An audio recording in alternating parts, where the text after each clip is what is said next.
দর্শক সবাইকে স্বাগত জানাচ্ছি ডিবিসি নিউজের নিয়মিত আয়োজন তালিকাতায়। আপনাদের সঙ্গে আছি আমি শাহনাজ রুমা। দর্শক আপনারা জানেন এই অনুষ্ঠানে আমরা ব্যবসা বাণিজ্যের নানা বিষয় নিয়ে প্রতিদিনই আলোচনা করি। আর আজকে আমরা আলোচনা করব রিকন্ডিশন গাড়ির আমদানি কমেছে, দাম বেড়েছে এই বিষয়টি নিয়ে। আর নিয়ে কথা বলতে আজ আমাদের সঙ্গে আছেন বারভিডার সভাপতি হাবিবুল্লাহ ডন এবং আছেন বারভিডার সহ সভাপতি রায়হান আজাদ টিটু। আপনাদের দুজনকে স্বাগত জানাচ্ছি আমাদের আজকের আলোচনায়। আপনাকে দিয়ে শুরু করতে চাই হাবিবুল্লাহ ডন। আমরা বলছিলাম যে আমদানি কমেছে, দাম বেড়েছে, আমরা যদি একটু জানতে চাই আপনার কাছে কেন আমদানিটি কমেছে। ধন্যবাদ আপনাকে।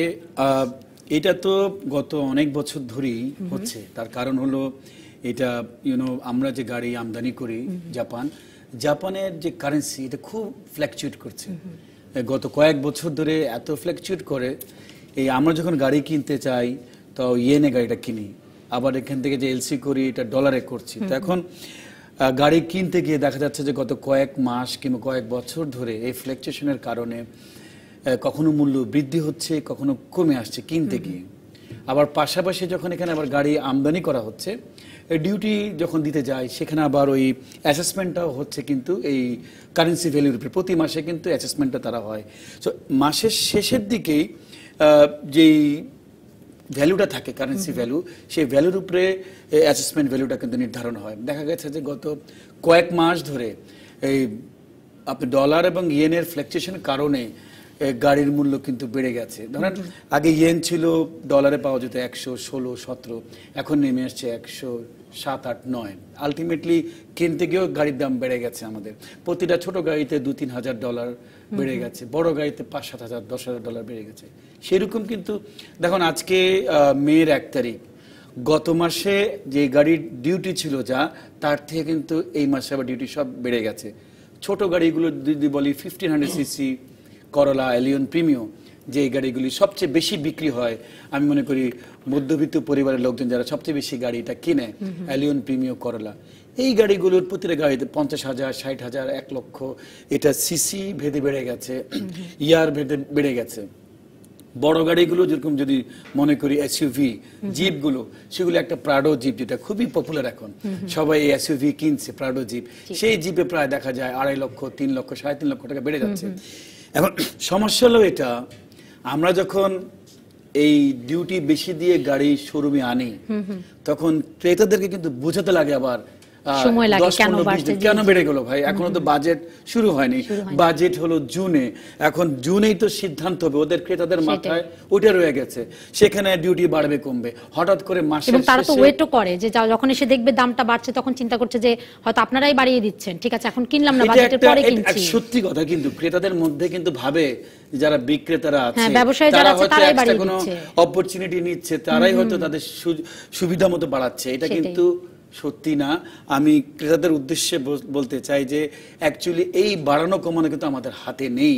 এখান যখন ডলার ফ্ল্যাকচুয়েট করে, ডিউটি বাড়ে কমে, সেটা দিয়ে কিন্তু আমরা মূল্য ইন্টারন্যাশনাল মার্কেট এবং দেশের যে প্রক্রিয়া তার মধ্যে থেকে আসলে এটা আমাদের যারা গাড়ি ব্যবসা করি, ইনফ্যাক্ট রিকন্ডিশন গাড়ি ব্যবসা করি, আমরা অনেক সময় লসে কিন্তু গাড়ি বিক্রি করতে হচ্ছে। মানে 1 মাস গাড়ি আনলাম, সেটার সাথে কিন্তু পরের মাসে মিল নেই, কিন্তু আমি পরের মাসের ওটার সাথে অ্যাডজাস্ট করতে গিয়ে আমাদের ব্যবসাটা কিন্তু অনেক টাকা লস করে। এটার চিন্তা হয় না মানুষ। আবার যখন আপনারা গাড়ি এনে রাখেন, বাজেটে যখন কমিয়ে দেওয়া হয় সেটাও তো আপনাদের কম দামে বিক্রি করতে হয়। সত্যি কিছু করে নাই, তাই আমি চাইলেই কিন্তু বাড়ায় বিক্রি করতে পারবো না, কারণ মার্কেট কিন্তু নিজের অবস্থায় গিয়ে সেট হয়ে যায়। আমি বেশি চাইলাম, কিন্তু পার্শ্ববর্তী শোরুমওয়ালা কিন্তু বেশি চাইবে না, সে কমে আগের দামে বিক্রি করে ফেলবে। সো সেখানে কিন্তু ইকুয়াল কম্পিটিশন থাকতে হলে কিন্তু আমার ওই দামে বিক্রি করতে হবে। জি, আপনার কাছ থেকে আরো শুনবো। রায়হান আজাদ টিটু, আপনার কাছে একটু জানতে চাইছি, উনি বলছিলেন যে সবসময় জাপান থেকে আমরা গাড়িগুলো আনি, ম্যাক্সিমাম গাড়িগুলো, এটা কি আসলে মানে শুধু জাপান থেকে কেন, আমরা কি চীন থেকে বা আমরা কি ইউরোপের কোনো দেশ থেকে কি আমরা গাড়ি আমদানি করতে পারি কিনা এই আমদানি খরচ কমিয়ে আনার জন্য? ধন্যবাদ আপনাকে এই অনুষ্ঠানে আমন্ত্রণ জানানোর জন্য। আপনি যে পয়েন্টটা নিয়ে কথা বললেন যে আমরা ইউজুয়ালি ম্যাক্সিমাম জাপান থেকে আনি রিকন্ডিশন গাড়ির ক্ষেত্রে, আর অন্য কোনো দেশ আনি না। আজ থেকে 10 বছর আগে কিন্তু আমরা সব দেশ থেকে আনতাম, কারণ ভাই 10 বছরই মনে হয় এটা একটা পলিসির কারণে, আমাদের যে শুল্ক পলিসিটা আছে, আমদানির পলিসি, যে আমরা থার্ড কান্ট্রি অ্যালাউ না, মানে যেই দেশে যে গাড়িটা ম্যানুফ্যাকচার হয়েছে আমার সেই দেশ থেকেই রিকগনিশন গাড়িটা আনতে হবে। এই বাণিজ্য নীতির কারণে আমরা অন্য দেশ থেকে আনতে পারছি না, এইজন্য যে কারণে আমরা অনেক ভালো গাড়ি, সেক্ষেত্রে আপনারা ক্ষতিগ্রস্ত হচ্ছেন নিশ্চয়ই। আমরা ক্ষতিগ্রস্ত অতটা না হচ্ছে, ক্রেতারা বেশি ক্ষতিগ্রস্ত হচ্ছে। সেই একই কথা, মানে আপনারা ক্ষতিগ্রস্ত হলেই তো ক্রেতারা ক্ষতিগ্রস্ত হচ্ছে। আমরা না জাপান থেকে আনতেছি, চাহিদা মিটাচ্ছি, কিন্তু যদি আমরা সবার থেকে আনতাম, সব দেশ থেকে কম্পিটিশনে হতো এবং গাড়ির প্রাইসটা রিডিউস হতো, আমাদের অনেক মানে বৈদেশিক মুদ্রা সাশ্রয় হতো এই ক্ষেত্রে। জি, আপনাদের সাথে আরো আলোচনা করব। আমাদের এক সহকর্মী চট্টগ্রাম থেকে এই বিষয়ে একটি প্রতিবেদন তৈরি করে পাঠিয়েছেন, আমরা সেটি দেখে নিয়ে আসছি। দর্শক, আমরা দেখে নিচ্ছি প্রতিবেদনটি। পণ্য আমদানিতে সর্বোচ্চ রাজস্ব আসে যেসব খাত থেকে, তার অন্যতম রিকন্ডিশন গাড়ি আমদানি।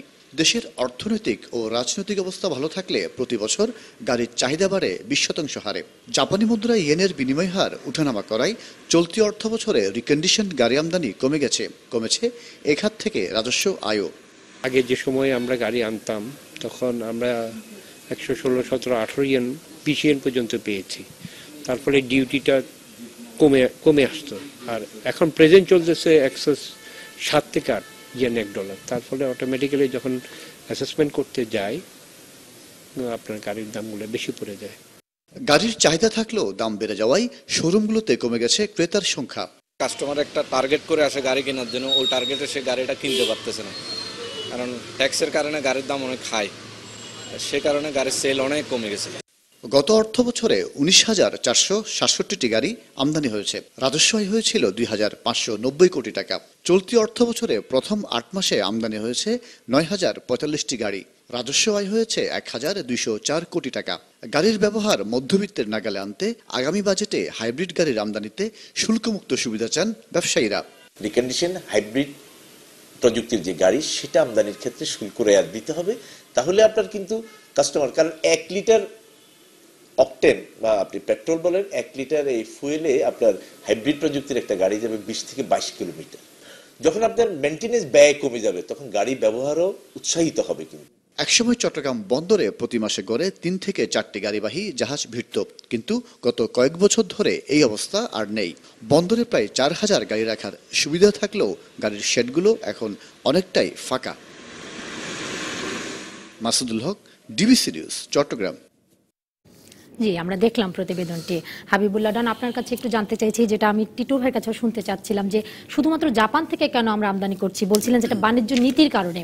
এই বাণিজ্য নীতির ব্যাপারে আপনাদের কোনো অভিযোগ আছে কিনা? মানে শুধুমাত্র জাপান থেকে না এনে অন্যান্য দেশ থেকে যদি আপনারা আনতে পারতেন, কম্পিটিশনটাও বাড়তো, সেক্ষেত্রে এখানে মধ্যবিত্ত যারা আছে তাদের হাতের নাগালে কিন্তু গাড়িটা পাওয়া যেত। মানে আপনারা কখনো ভেবেছেন কিনা, বা বারবিটা কোনো উদ্যোগ কখনো নিয়েছে কিনা? না, ও আমাদের যিনি সহসভাপতি বললেন কথাটা ঠিকই। আজ থেকে 10-12 বছর আগে আমরা কিন্তু সব দেশ থেকে গাড়ি আমদানি করতে পারতাম, রিকন্ডিশন গাড়ি। এখন এখানে একটা বড় বৈষম্য আছে। বৈষম্য হলো যে নতুন যারা গাড়ি ব্যবসা করছেন, মাত্র 8-10টা কোম্পানি আছে যারা এজেন্ট এখানকার, তাদেরকে এই ফ্যাসিলিটি দেওয়া আছে। এখন একজন নতুন গাড়ি যারা ডিলার এখানে, তারা কিন্তু চাইলে যে কোনো দেশ থেকে গাড়ি আমদানি করতে পারছেন।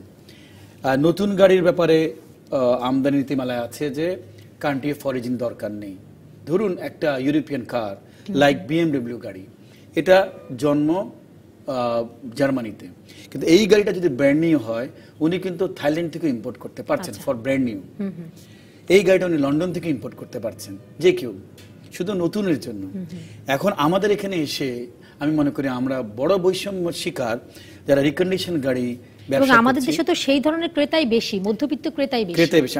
আমাকে এখানে কিছুটা বলতে গেলে আমদানি নীতিমালায় এখানে একটা ক্লজ ঢুকে দেওয়া হয়েছে, সেটা হলো যে যেই দেশে ইয়েলো বুক নেই, সেই ইয়েলো বুক মানে আমরা জাপান থেকে যে গাড়ি আমদানি করছি, সেই জাপানে একটা বই বাই হয়, গভর্নমেন্ট করে, সেই ওই বুকে গাড়ির যে ভ্যালু, ওই ভ্যালুটা উল্লেখ করা থাকে যে একটা গাড়ির, নতুন গাড়ির এত দাম, সেই হিসেবে কিন্তু ওই অ্যাসেসমেন্ট করা হয়। তাহলে ওই ভ্যালুর উপরে বেস করে কিন্তু একটা রিকন্ডিশন গাড়ির যে বছর ভিত্তিক যে অবচয়, সেই অবচয় সুবিধা দেওয়া হয়, ভ্যালুটাকে নির্ধারণ করে। এখন অন্য দেশে কিন্তু ইয়েলো বুক নেই, তো ওখানে দেওয়া আছে যেই দেশে ইয়েলো বুক নেই, যেসব দেশগুলোতে, সেই দেশগুলোতে থেকে রিকন্ডিশন গাড়ি আমদানি করা যাবে না। সেখানে আবার দিয়ে দিয়েছে রিকন্ডিশন গাড়ির জন্য আমদানি করতে হলে it has to be country of origin, মানে যেই দেশে গাড়ি জন্মগ্রহণ করেছে সেই দেশ থেকে আনতে হবে। এতে করে হয়েছে কি, আপনি সঠিক কথাটা, পয়েন্টটা বলেছেন যে মানুষ যারা ক্রেতা সাধারণ তারা কিন্তু ক্ষতিগ্রস্ত হচ্ছে, আমরাও জি। ক্ষতিগ্রস্ত হচ্ছে, যে এখানে কিন্তু একটা প্রতিযোগিতার থেকে আমরা হারিয়ে যাচ্ছি। আমরা একটা জাস্ট আমরা জাপানের বিক্রিও উপরে, তো কমে গেছে হ্যাঁ ডেফিনেটলি। আমরা জাপানের উপরে বেস করে গেছি, যে না জাপান থেকে শতভাগ এখন রিকন্ডিশন গাড়ি বলতে গেলে 98%, 90 না, কিন্তু শতভাগ অন্যান্য গাড়ি দেশ থেকেও তো আনা তো সম্ভব, শুধু এই বাণিজ্য নীতির পরিবর্তনটা সম্ভব, হলে। কিন্তু বাণিজ্য নীতিতে যেটা দেওয়া আছে সেইটার কারণেই কিন্তু আমরা আচ্ছা, আর সেটা আমদানি করতে পরিবর্তনে পারছি না। আপনাদের কোনো উদ্যোগ আছে কিনা বা সেইটা চিন্তা ভাবনা আছে কিনা? পরিবর্তনের জন্য আমরা চেষ্টা করছি। গত কয়েক বছর ধরে আমাদের যারা অ্যাকচুয়ালি আমরা যারা আমাদেরকে নির্বাচিত করে আমাদের মেম্বাররা, তাদেরও কিন্তু এটা ডিমান্ড। আর আমরা যারা আছি বারবিডে এখন এক্সিকিউটিভ কমিটিতে আছি, তারা চেষ্টা করছি যে এটা কান্ট্রি অফ যেটা অরিজিন আছে সেটাকে পরিবর্তন করে এই সুবিধার জন্য আমরা সব দেশ থেকে আনতে পারি। জানেন একটা তথ্য দিই, থাইল্যান্ড একেবারে পার্শ্ববর্তী দেশ, সেইখানে কিন্তু অনেক রিকন্ডিশন সস্তা সস্তা গাড়ি পাওয়া যাচ্ছে। কিছু জিপ আছে, ফরচুনার জিপ, অনেক এটা সুন্দর, তো আপনাদের জন্য একটা প্লাস পয়েন্ট হতো, গ্রাহকদের বা ক্রেতাদের জন্য এটা কাছে একটা প্লাস থেকে আনা পয়েন্ট যেত এবং সস্তা সেটাই, হতো, খরচও তো অনেক কমে শিপিং যেত, কস্ট কম পড়তো। সেটাই। জি, আমি আপনাদের কম কাছ থেকে দামে আরো গাড়ি বিক্রি শুনবো, করতে আরো পারতাম। শুনবো, আপনাদের কাছ থেকে একটা বিরতি নিয়ে আসছি। দর্শক আপনারা আছেন তালিখাতার সঙ্গে, নিচ্ছে একটা বিরতি, সঙ্গেই থাকুন।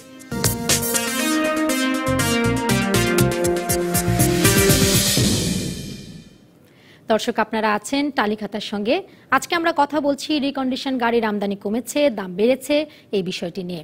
আর এই নিয়ে কথা বলতে আজ আমাদের সঙ্গে আছেন বারভিডার সহ সভাপতি হাবিবুল্লাহ ডন এবং বারভিডার সহ সভাপতি রায়হান আজাদ টিটু। আপনাদেরকে আবারও স্বাগত জানাচ্ছি আমাদের আজকের আলোচনায়। রায়হান আজাদ টিটু, আপনার কাছে একটু জানতে চাইছি যে গাড়ি কিনতে গেলে তো কার লোন তো ডেফিনেটলি গ্রাহকদের প্রয়োজন হয়, ক্রেতাদের। তো সেক্ষেত্রে যে ব্যাংকগুলোর যে কার লোন বা অটো লোনের যে সিস্টেমটা, সেটা আসলে কতটা সন্তোষজনক? বর্তমানে আমাদের কার লোনের সিস্টেমটা হচ্ছে 50-50, ইকুইটি 50% আর বাকিটুকু আপনাকে লোন দিবে। এইটা আজ থেকে 4 বছর আগে ছিল মানে 30% লোন পাবো, 70% ইকুইটি জমা দিতে হবে। আমার এই মাননীয় প্রেসিডেন্টের আমলে আমরা এটা অনেক তদবির করে তারপরে এটাকে এই 50-50-তে আনতে হয়েছে। কিন্তু আপাতত এইটাও আমাদের জন্য কেন মানে ক্রেতা সাধারণের জন্য এটা সন্তোষজনক না। আচ্ছা, অন্যান্য যত দেশে গাড়ি বিক্রি হয় বেশিরভাগ ক্ষেত্রেই মানে পৃথিবীর সব উন্নত দেশ বলেন বা উন্নয়নশীল দেশ বলেন, সব জায়গায় 0% কিন্তু গাড়ি লেন্ডিং করছে লোন, যেটা আমাদের দেশে না। আমরা আগে এটা ছিল, এক সময় এটা ছিল যে আমরা 70% পর্যন্ত লোন পেতাম। তো এটা নিয়ে আপনারা কি কথা বলেছেন কেন, বা যারা ক্রেতা আছে তারা আপনাদের কাছে যে অভিযোগগুলো করে? আমরা অ্যাকচুয়ালি মানে গাড়ির ব্যবসায়ীরা লাস্ট 10 বছর যাবত অনেক কিছু থেকেই বঞ্চিত। মানে আমরা এই যে আপনি একটু আগে বললেন থার্ড কান্ট্রি, তারপর এই গাড়ির লোন, মানে আমরা কয়টা চাবো? মানে আমাদের এত মানে সবগুলি থেকে আমরা যে এত করা আছে মানে আমাদের বেঁধে রেখেছে, যে কারণে আমরা চাইতে পারি না। এছাড়াও আমাদের একটা জিনিস আছে হাইব্রিড গাড়ি, ওইটা নিয়ে আমরা এই বছর বারবার এইটা নিয়ে আওয়াজ তুলতেছি। তো এইটা তো আগে ছিল মানে একটা লোন একটা পর্যায়ে, ওই থার্ড কান্ট্রি বা এইসব লোন এটা নিয়ে এখন কথা বলার আমরা সময় পাচ্ছি না। যেমন আপনি জানেন অবশ্য যে আমাদের মানে যে হাইব্রিড গাড়ির ব্যাপারটা আমাদের মানে ওইভাবে আমরা ইম্পোর্ট করতে পারি না, আমাদের ডিউটি স্ট্রাকচার কাছে আমাদের প্রেসিডেন্ট আপনাকে বোঝা বলবে আর ব্যাপারটা। তো যেই কারণে ফিউচারে হাইব্রিড গাড়ি ছাড়া কোনো প্রযুক্তি বাংলাদেশ মানে বাংলাদেশ কেন ওয়ার্ল্ডে এটা মানে প্রস্তুতি হচ্ছে না। সেটা কিন্তু হাইব্রিড গাড়ি যেটা তার তো দাম অনেক বেশি, সেক্ষেত্রে ক্রেতারা তো ক্ষতিগ্রস্ত হবে। মানে সেটা কি সম্ভব হবে কিনা সবার কাছে বিক্রি করা? দাম অনেক বেশি বলতে খুব যদি আমরা বলছি যে হাইব্রিড গাড়ি পরিবেশ বান্ধব, কিন্তু প্রাইস তো কিছুটা বেশি হবে। কিছুটা বেশি, এটা কিন্তু 10% রেট হচ্ছে। ওইটার রিবেটটা কিন্তু আমরা সরকারের কাছে চাচ্ছি, যেটা একসময় নতুন গাড়িতে দেওয়া হয়েছিল। কিন্তু বাট ওইটা যেটা বেশি দিন গাড়িটা লাস্টিং করবে, ওইটা কিন্তু আমাদের মানে ক্রেতা সাধারণের দরকার। এছাড়াও যেটা মানে মেন সমস্যা, যে আজ থেকে 3 বছর পরে তো আমি হাইব্রিড ছাড়া গাড়ি পাবো না। এখন ওরা হাইব্রিড থেকে কনভার্ট হয়ে ইলেকট্রিক গাড়িতে চলে যাচ্ছে। তো তখন কিন্তু আমরা একটা মানে অনেক একটা গ্যাপের মধ্যে পড়ে যাব। জি জি, আপনার কাছে যে শুনতে চাচ্ছি হাবিবুল্লাহ ডনি হাইব্রিড গাড়ি সম্পর্কে, যে এটা আমদানির জন্য মানে ট্যাক্স যেটা ধারণ করা হয়েছে বা এটা আমদানির ক্ষেত্রে আসলে প্রসিডিউরটা কত দূর এগিয়েছে? এই হাইব্রিড গাড়ি নিয়ে আমরা অনেক বছর ধরে সরকারের উচ্চ মহলে এনবিআর কথা বলছি। মাননীয় অর্থমন্ত্রী আমাদের একটা অনুষ্ঠানে আমন্ত্রিত ছিলেন। ওই অনুষ্ঠানে উনি সবার সামনে ঘোষণা দিয়েছেন যে ঠিক আছে, আমি পরবর্তী বছরের যে বাজেট সেখানে তোমাদেরকে হাইব্রিড গাড়ি আমদানির সুযোগ করে দিব। তার কারণ হলো, একটু আগে আপনাকে বলেছি, যারা নতুন গাড়ি ব্যবসা করেন বাংলাদেশে 6-7টা যারা গাড়ি এজেন্ট আছে, তাদেরকে শুধুমাত্র হাইব্রিড গাড়ির আমদানির সুযোগ দেওয়া হয়েছিল। মানে ডিসক্রিমিনেশনের ব্যাপারটা দেখুন, ওদের জন্য আলাদা পলিসি আমাদের জন্য আলাদা পলিসি, আমদানি নীতিতেও যেরকম ছিল যেটা বললাম, যদি আলাদা পলিসি হয়ও সেক্ষেত্রে আপনাদের কিন্তু একটু শিথিল হওয়ার কথা ছিল পলিসিটা, কারণ ম্যাক্সিমাম গ্রাহক তো আপনাদের। ইউর রাইট, পয়েন্টটা ওখানে যেখানে বাংলাদেশের ব্যক্তিগত গাড়ির চাহিদা প্রায় 90% আমরাই পূরণ করছি, মেইন স্টেক হোল্ডার কিন্তু আমরা। সেখানে দেখুন পুরো উল্টা, যেটা আমাদেরকে দেওয়া, যেটা আমি বলছিলাম যে শিথিলটা আসলে আপনাদের ক্ষেত্রে হওয়া উচিত, যেটা তাদের ক্ষেত্রে করা হয়েছে। শুধু নতুন গাড়ি আমদানি যারা করে, মানে নতুন গাড়ি তো সবাই কিনতেও পারে না, এটা যারা ক্রেতারা আছে তাদের ক্রয় ক্ষমতার বাইরে, সরকারের কিছু ডিপার্টমেন্টে নতুন গাড়িগুলো বিক্রি হয়, আর সামান্য কিছু যারা ধনী আছে তারা নতুন গাড়িগুলো কেনে। আমরা যারা রিকন্ডিশন গাড়ি ব্যবসা করে, আমরা কিন্তু এই যে মধ্যবিত্ত পরিবারের জন্য গাড়িগুলো আমদানি করছি, ওদের জন্য যে কিভাবে গাড়ি কিনতে পারে, ডিউটি বলে বিভিন্ন ফ্যাসিলিটি দেওয়ার চেষ্টা করছি।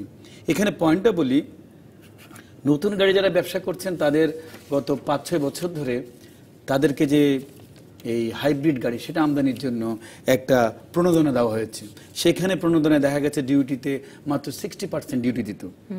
1 থেকে 2000 সিসির গাড়ি ইম্পোর্ট করবেন, যেই সিসির গাড়ি ইম্পোর্ট করবেন মাত্র 60% ডিউটি দিবে। আর আমাদের জন্য আমদানির কোনো সুযোগই ছিল না, আমাদের জন্য ব্যান্ড ছিল না, গাড়ি আমদানি করা যাবে না।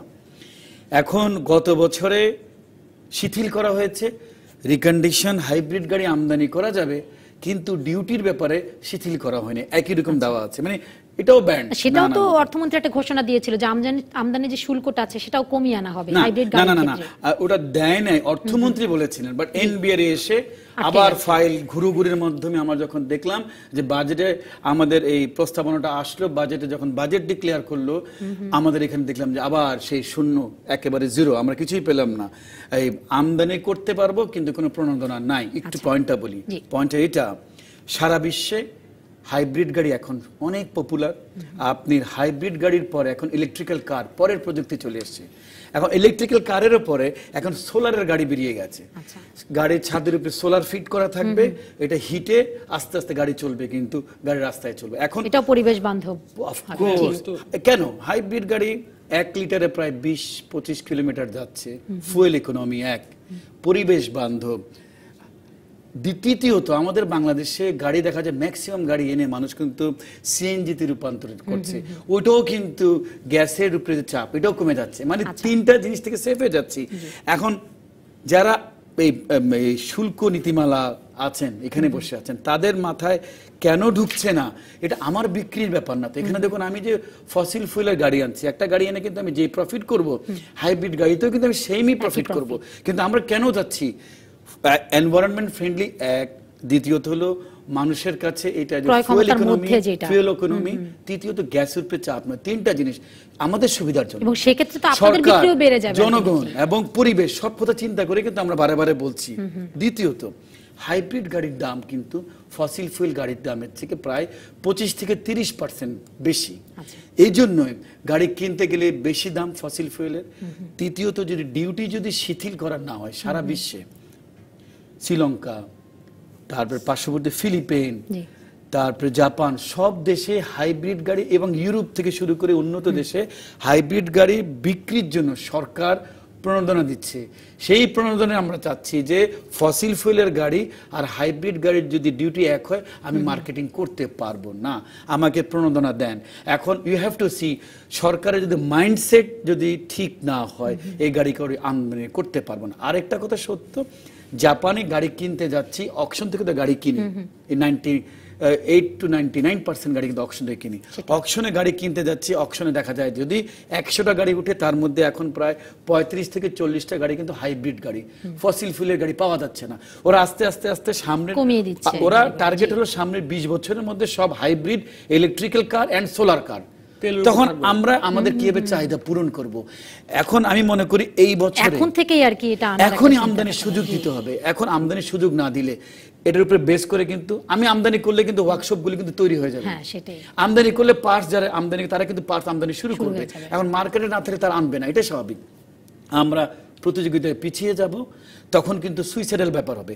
সরকার এই, আমি বলি জোর দাবি দিয়ে বলছি যে সরকার এই বাজেটে যদি হাইব্রিড রিকন্ডিশন গাড়ি আমদানিতে প্রণোদনা এবং ইয়ার ওয়াইজ যদি ফ্যাসিলিটি, শুল্কের ফ্যাসিলিটি না দেওয়া হয়, আমি মনে করি একটা সুইসাইডাল কেস হবে। এবং এটা আমি বলেন সরকার বলেন, ক্রেতা সাধারণ বলেন, সবাই কিন্তু বিপদে পড়ে যাবে। এটা এই বাজেটে কিন্তু এটাকে আমি মনে করি সুযোগ সুবিধা দেওয়া উচিত এবং আমদানির সুবিধা, প্রণোদনা এবং ডিউটি সুবিধা দেওয়া উচিত এই হাইব্রিড গাড়ির। জি, আপনাদের কাছ থেকে আরো শুনবো, আমরা একটা বিরতি নিয়ে আসছি। দর্শক দেখছেন টালিখাতা, নিচে আরো একটি বিরতি, সঙ্গেই থাকুন। দর্শক আপনারা আছেন টালিখাতার সঙ্গে। আজকে আমরা কথা বলছি রিকন্ডিশন গাড়ির আমদানি কমেছে, দাম বেড়েছে এই বিষয়ে। আর এ নিয়ে কথা বলতে আজ আমাদের সঙ্গে আছেন বারভিডার সভাপতি হাবিবুল্লাহ ডন এবং আছেন বারভিডার সহ সভাপতি রায়হান আজাদ টিটু। আপনাদের দুজনকে আবারও স্বাগত জানাচ্ছি আমাদের আলোচনায়। রায়হান আজাদ টিটু, আপনার কাছে একটু জানতে চাইছি যে এই যে রিকন্ডিশন গাড়ি আমদানির ক্ষেত্রে আপনারা কি ধরনের সমস্যায় পড়েন এখনো? সমস্যা বলতে যেটা আমদানি শুল্ক তো একটা আছে, যেটা আপনারা বলছিলেন শুরুতে, এগুলো ছাড়া আর কি ধরনের সমস্যা আছে আপনাদের? সবচেয়ে যেটা বড় সমস্যা আমাদের যে আমদানি শুল্কটা, এটা কিন্তু পৃথিবীতে সবচেয়ে সর্বোচ্চ। আচ্ছা, 834%। আচ্ছা, পৃথিবীর কোথাও কিন্তু এত বেশি শুল্ক নেই। আমাদের যে হাইয়েস্ট স্ল্যাব যেটা, এবং নিচের দিকেও যে স্ল্যাবগুলি 1500 সিসি প্লাস 2700 সিসি পর্যন্ত, মানে এটা পৃথিবীর সবচেয়ে বেশি আমাদের দেশে। এবং আমাদের দেশে একটাও কিন্তু গাড়ির প্ল্যান নেই। ইন্ডিয়াতে আমাদের চেয়ে কম, ওইখানে 27টা গাড়ির প্ল্যান আছে। আচ্ছা, মানে সেই হিসেবে তো আমাদের আরো আমাদের হওয়া উচিত, যেহেতু আমাদের নেই, আমাদের এইটাতে বেনিফিট পাওয়াই উচিত ছিল। বা আমাদের যদি আজকে গাড়ির প্ল্যান একটা থাকতো বা দুইটা থাকতো, ঠিক আছে, ওকে, দেন আমাদের শুল্ক, আমাদের ট্যাক্স হায়ার, ওকে, আমরা এইটাকে দেওয়ার জন্য করা হয়েছে, উৎসাহ দেওয়ার জন্য। তা তো না, যেখানে ইন্ডিয়াতে এই পরিমাণ, আমাদের কিন্তু অনেক বেশি, যে কারণে অনেক ভালো ভালো গাড়ি আমরা অল্প টাকাতে আনতে পারতাম, সিসির কারণে আনতে পারি না। আচ্ছা, সেটা কমানোর ব্যাপারে আপনারা আসলে গভর্নমেন্টের সাথে কোনো উদ্যোগ বা কোনো অ্যাকচুয়ালি কি, আমরা তো আমাদের প্রত্যেকবারই আমাদের সমস্যাগুলো আপনারা তুলে ধরেন, কিন্তু এনবিআর মানে রাজস্ব বোর্ড ওনাদের মতনই করেই করছে আর কি ব্যাপারটা। বেশিরভাগ ক্ষেত্রেই দেখা যাচ্ছে নতুনরাই বেনিফিটেড হচ্ছে।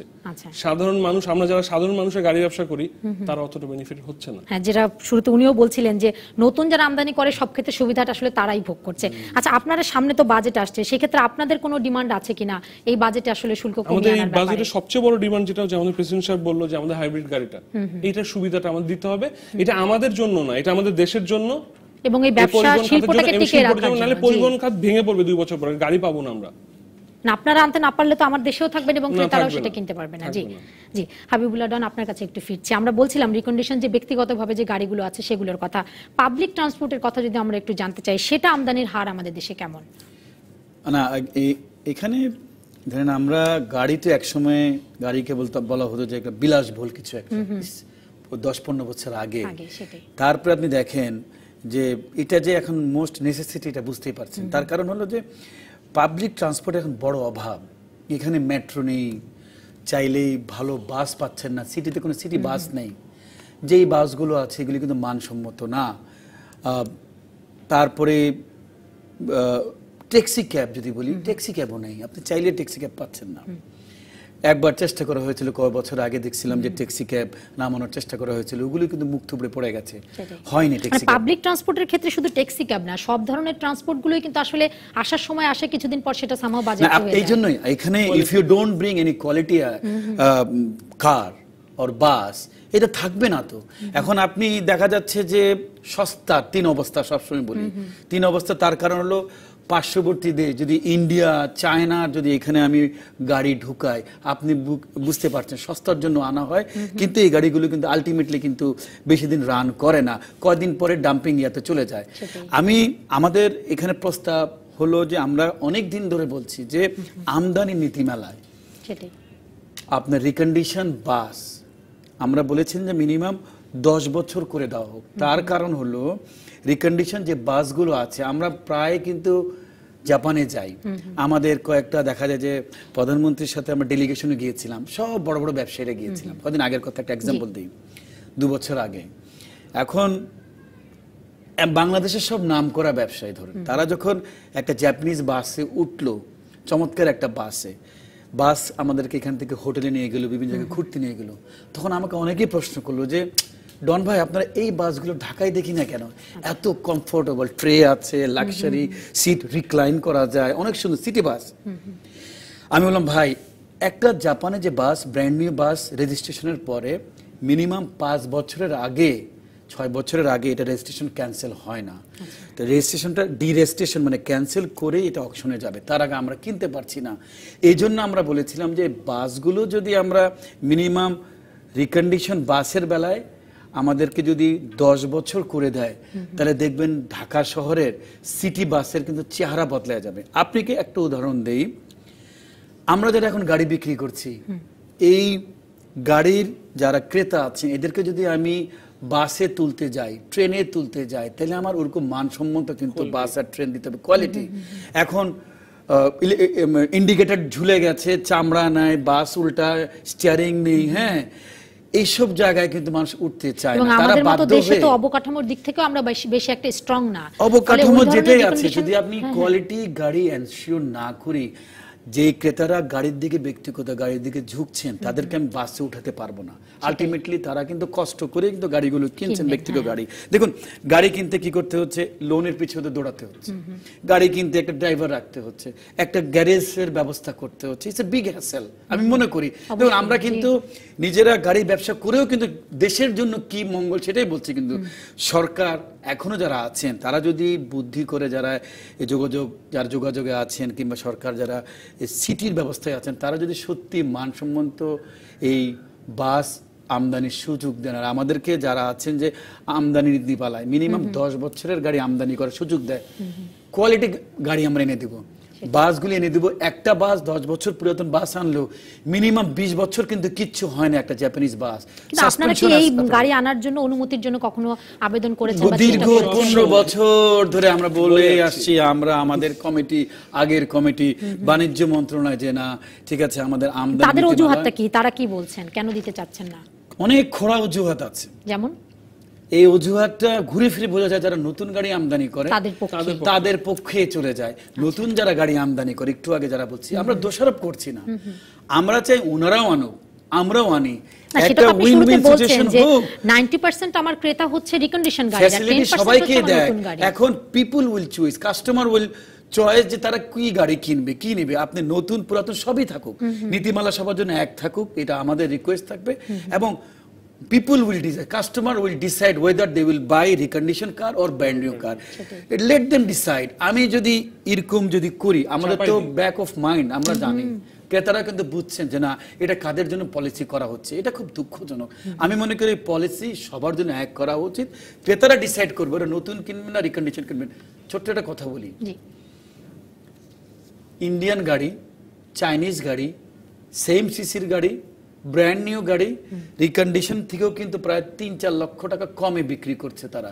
বিভিন্ন রকম কিন্তু চটকদার অ্যাডভার্টাইজ দিচ্ছে, মানুষ যাচ্ছে না। তার কারণ গত 38 বছর ধরে একটা রিকন্ডিশন গাড়ি, আমি বিক্রি করে থেকে বলছি না, কিন্তু একটা রিকন্ডিশন জাপানিজ গাড়ি কেনার পর, 5 বছর পুরাতন গাড়ি কেনার পরও অনায়াসে 15 বছর একটা গাড়ি চলে নিশ্চিন্তে, এবং বিক্রি করার সময় রিসেল ভালো পাওয়া যায়। দেখছি আরে ইটস লাইক জমি কিনলে যা অবস্থা, একটা গাড়ি কিনলাম 20 লাখ টাকা, বিক্রি করতে গেলাম 15 লাখ টাকা ইজি বিক্রি করতে পারছি।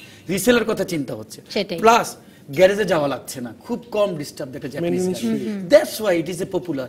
আপনি ইন্ডিয়ান গাড়ি, চাইনিজ গাড়ি, এখনো জাপানিজ গাড়ির কাছে আসতে হলে আরো 100 বছর কাজ করতে হবে, তারপরে আসবে। এই কারণে আসলে জাপান থেকে রিকন্ডিশন গাড়িগুলো আমদানি, মানুষের আস্থা রিকন্ডিশন গাড়ি কেন আস্থা, তার কারণ হলো রিকন্ডিশন গাড়ি তারা হোম মডেল, যারা জাপানিজ লোক তাদের জন্য কিন্তু তৈরি করে, প্রযুক্তির দিকে নাম্বার 1, সব রকম প্রযুক্তি, অপশন সব রকম দিচ্ছে তারা, এই জন্য সব ফিটেড থাকছে। আমরা ওরা মানে ইউজ করে 100, 150, 200, 1000 কিলোমিটার, 20,000 কিলোমিটার ইউজ করে দিয়ে দিচ্ছে ওখানে।